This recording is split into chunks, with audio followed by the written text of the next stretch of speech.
అసలు మీ పాపని ఈ రంగంలోకి ఎందుకు తీసుకురావాలనుకున్నారు? అంటే నా చిన్నతనం నుంచి కూడాను సినిమాల్లో యాక్ట్ చేయాలి అనేది నా కోరిక మాస్టర్. మీ కోరిక. మా కోరిక. సూపర్.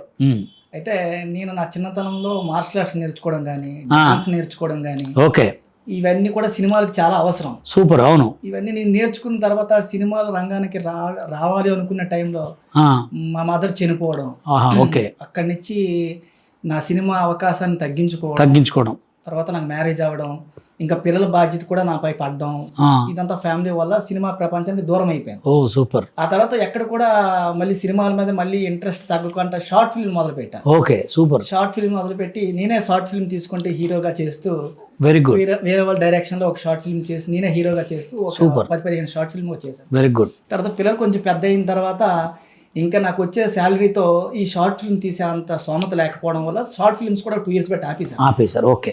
ఆ తర్వాత పాపకి ఒక 2 షార్ట్ ఫిల్మ్ చిన్న క్యారెక్టర్ ఇచ్చారు. ఓకే.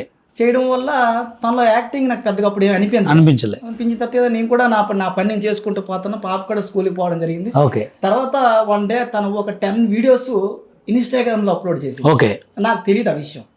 చూస్తే ఒక 2 daysలోనే అందులో 2 వీడియోలు వైరల్ అయ్యాయి. అప్పుడు ఆ 10 వీడియోలు చూసిన తర్వాత చాలా బాగా చేసింది. నేను చెప్పకుండా నేను ఒక యాక్టర్గా ఎదగాలనుకున్నాను, కుదరలేదు. పాపని కొంచెం ట్రైన్ చేస్తే నేను అనుకున్న శిఖరానికి నేను చేరకపోయినా పాప చేరుతుందని ఒక లక్ష్యంతో అక్కడి నుంచి కూడా వెనక్కి తిరిగి చూసుకోకుండా ప్రతి వీడియో కూడా కొత్త టాలెంటెడ్ వీడియో తీసుకొని తనకి ట్రైనింగ్ ఇవ్వడం మొదలు. సూపర్.